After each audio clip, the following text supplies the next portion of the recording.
Chapter 16, Part 2. When RC left, I walked to the bridge and stood where Naomi and I usually met.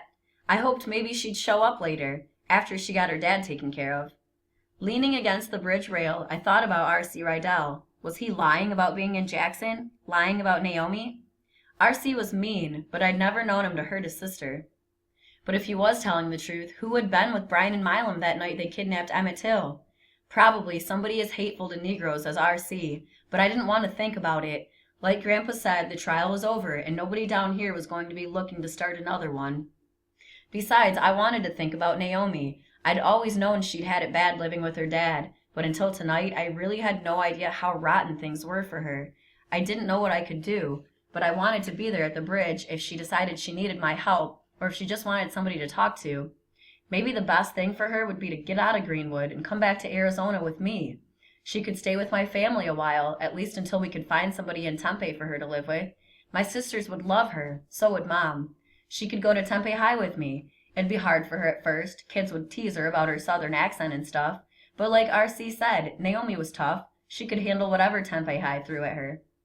I sat at the base of that bridge rail for a couple more hours, thinking about how great life would be with Naomi in Tempe, figuring out exactly how to convince her to come back with me, aching to see her again, to hold her and let her know that I'd do whatever I could to make things right. I sat there a long time, waiting and dreaming, but she never came. Finally, I walked home and went to bed, but I didn't sleep much. The next morning, even the smell of Ruth Ann's bacon and biscuits wasn't enough to get me out of bed. I felt flat, wiped out from the trial and everything, sad that my summer was over, and, because I wasn't sure how he'd react, a little worried to go back home and face Dad. I'd be leaving Mississippi in a couple days, and when I got back to Tempe, I'd have to jump right into school and everything else that had started without me. Anyway, I wanted at least one lazy morning in bed before I went back to the grind at home. I should have been able to sleep in. I felt plenty lazy enough, but too many things were buzzing in my brain. Not the trial, or Emmett Till, or RC Rydell. That stuff was all done as far as I was concerned. I was worrying about Naomi. Was she all right? Would I see her before I left? If I did, would I be able to talk her into coming to Arizona? With all that running through my head, I tried to sleep and did doze a little, but I was too restless to sleep soundly, like there was something I should have been doing but wasn't. I was thinking of Naomi too, of course. It would have been impossible not to. Around 11 o'clock, I heard Grandpa talking to somebody down in the driveway below my window. Being lazy had made me bored and hungry, so I decided to get out of bed, get dressed, and see what Ruth Ann had left me to eat. Before going downstairs, I looked out the window and saw Grandpa talking to 3 men I didn't recognize. Whatever they'd been doing, it looked like they had just about finished up. One man patted Grandpa on the shoulder and said, "You just let us worry about this, Mr. Hilburn. We know how to take care of these kinds of things. You can count on us doing it right."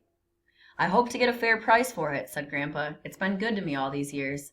The man held up a set of keys. "You can't be too choosy about price in this situation, but we'll do what we can. I guarantee you this truck will be out of Mississippi before dark. Soon as we get it sold, you'll get your money." "I could sell it myself and save a heck of a lot of money and trouble." Grandpa's voice was edgy, like it got when he was mad or tired. "Sure you could," the man said, "but having it sit around here for too long might end up making more trouble than you want. We'll keep it quiet and we'll get your money." The man got into the cab and started the truck while his 2 friends jumped in the back. Grandpa watched them drive away. When I came downstairs, he was at the kitchen table with a pile of papers spread out in front of him.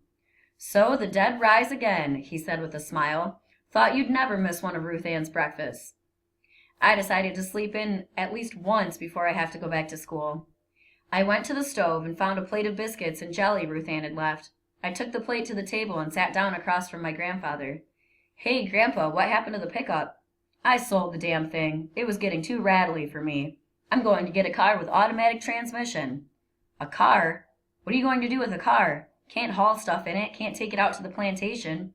Or fishing. There's not a thing wrong with that old pickup. Don't be bothering me about this, Hiram. It's gone and it's not coming back." Grandpa looked a little mad, and I didn't want to argue with him during my last days in Greenwood, but selling that truck made no sense. I always liked that pickup. There's no good reason for getting rid of it. "I've got reasons, and I don't have to be explaining them to my grandson." His face got red again, and he started shoving his papers into a brown envelope. "Adults have reasons for doing what they do, even if they make no sense to children. Children, including you, Hiram, have got to learn to trust their elders. That truck's gone, and I don't want to hear any more about it." Seems like you don't want to hear any more about anything these days, I snapped back. First about the trial, then about RC or whoever helped Brian and Milam, and now about the truck. Grandpa ignored me and concentrated on getting his papers into the envelope. There was no sense fighting with him about this. I was going home soon and wouldn't have been driving the truck much anyway, so I cooled off and changed the subject. I saw R.C. Rydell last night, Grandpa. He looked up right away. R.C. Rydell? Did he try to break your neck? We just talked. He was heading out of town after one too many fights with his dad. Too bad he's not taking his father with him, Grandpa said. That man's been tormenting his children for longer than should be allowed. It ruined R.C., and I'm sure it was no good for Naomi, even though she seems to have turned out all right. At any rate, she'll be better off with her good-for-nothing brother gone. Where's he headed? Jackson. He's been working down there for almost a month. And you know something kind of funny? He was down in Jackson the night Brian and Milam kidnapped Emmett Till. When he first told me that, I thought for sure he was lying, but now I believe him. All this time I thought he was the third man they were looking for, and he wasn't even in the county.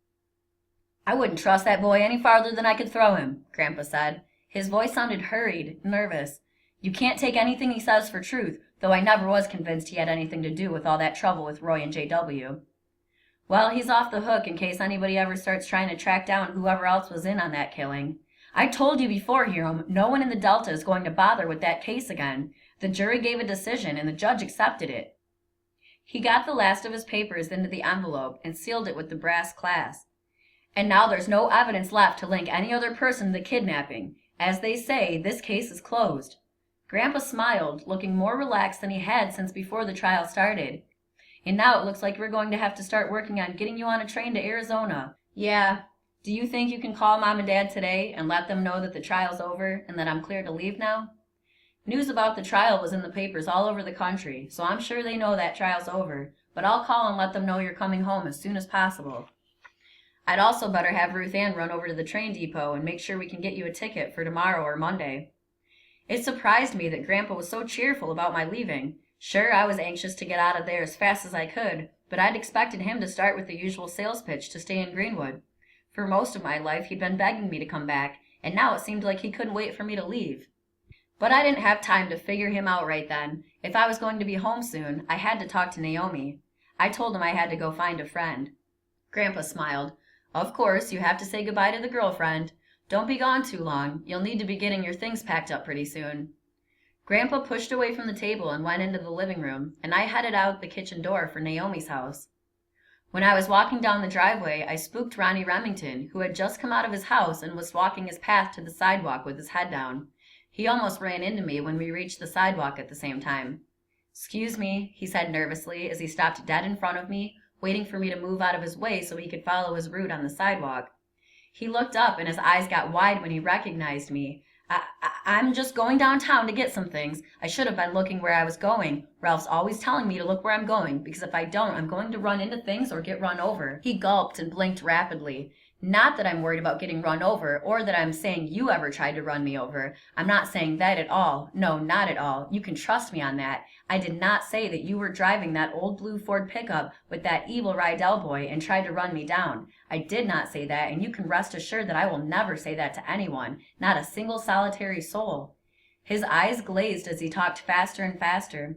One thing the Hilborns know is that the Remingtons are good neighbors. We never tell anyone anything. Ralph and I, we mind our own business, and we trust other people will mind theirs. Your grandpa, he knows that. We haven't told a soul about his pickup, not a soul. I had no idea what he was talking about, so I tried to slow him down. There's nothing to tell about the pickup, Mr. Remington. Grandpa sold it. No secrets there. Nobody calls me Mr. Remington, he smiled. It sounds good. Sounds like it should sound. I wonder if I should tell people to start addressing me as Mr. Remington. Ronnie always sounds so childish, and a man at my age, well, Ralph's actually older than I am, so I suppose he'd like to be called Mr. Remington too. As a matter of fact, I'm sure he'd like that. We have similar tastes, you know. Well, not about everything, but about some things. A few things, at least. We used to, anyway. He twitched when I touched his arm to stop him. Mr. Remington, about the truck. It's no secret, I said slowly. Grandpa sold it is all. Of course he sold it. He told us he was going to, after the trial and all, and the horrible, horrible trouble that started up in money. Not that I've ever been to money. Too small. Just a cotton gin and a few stores, I hear. He made Ralph and me promise, as good neighbors of course, that we wouldn't say anything to anyone about what Ralph saw. Well, when he saw it, he didn't think anything of it at the time. Folks often borrow your grandpa's truck, and Ralph, of course, can't sleep and often watches out the window. Not peeping, of course not that, but in a neighborly way, watching out for our neighbors and their things. Ralph saw something? Something tickled the pit of my stomach. Oh no, I promised I would never say that. When your grandfather came over to talk to us about that terrible, terrible tragedy, that Chicago boy they found dead, when he came to talk to us about that, he wanted us to make sure we hadn't seen anything. Well, of course I hadn't, because I always retire by 10 o'clock. If I don't get a good 10 hours of sleep, I'm a wreck the next day. So of course I was asleep, but not Ralph. No, Ralph's a night owl, so he saw Roy and J.W. that Saturday night, recognized them right off because he'd gone to high school with J.W.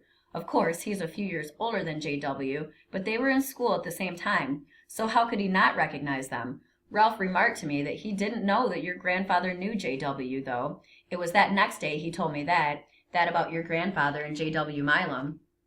Ronnie's words swirled around my head so fast I felt dizzy. I wasn't even sure what I was hearing. Milam? Grandpa was with Milam?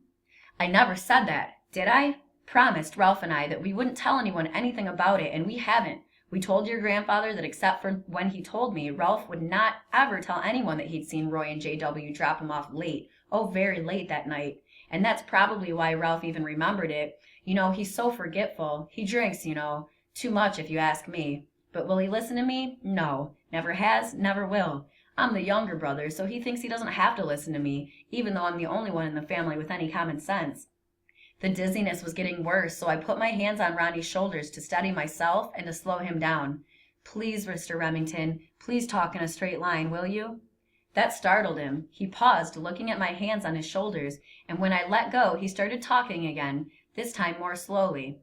Yes, I do prattle on sometimes. I like it when you call me Mr. Remington. I'm going to have to remember to tell Ralph that. We must have people address us that way.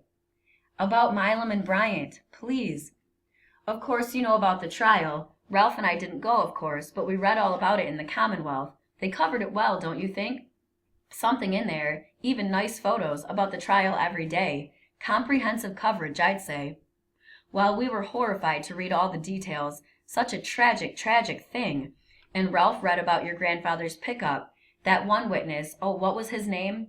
He saw it Sunday morning, out at the other plantation. Well, I'll never remember his name. That worried Ralph right away. He has such a legal mind, you know. He knew people would know whose truck that was. Circumstantial evidence, of course. It proves very little or nothing, he said. But if it were added to what he saw, you know, Roy and J.W. dropping him off so terribly late one night, and Roy borrowing that truck, well, pardon the expression, but that would be damning, Ralph said. Quite damning. So, of course, we admire your grandfather and his fine work with the Citizens Council and all that, and we've always tried to be very good neighbors. So, of course, when your grandfather came over to chat with us, well, we knew the score. We assured him, as I'm assuring you, that we would never tell anyone anything. Of course, most people don't listen to us anyway, though I have no idea why. I felt the blood draining from my face. The dizziness was back, and the breakfast I'd just eaten felt like rocks in my stomach. My Hiram, you don't look so well. You know, this Indian summer we're having is quite brutal. The heat, over 90, hasn't it been, with all this humidity? Well, it is, of course, the South, but it's just brutal. You should get right back inside, out of the sun, and have yourself a nice cold glass of iced tea. I moved off the sidewalk, and as soon as the way was clear, Ronnie moved past me, still talking as he walked. Iced tea, that will help. Yes, it would. Of course, with sugar and a slice of lemon. The sun did feel brutal, the air close, damp and heavy. So thick I could hardly breathe. Had I even been breathing? It felt like Ronnie sucked up all the air when he talked, so fast, so much, and what he said. The weight of his words and the weather and everything else from that Mississippi summer squeezed all the air out of me. I half staggered back into the house.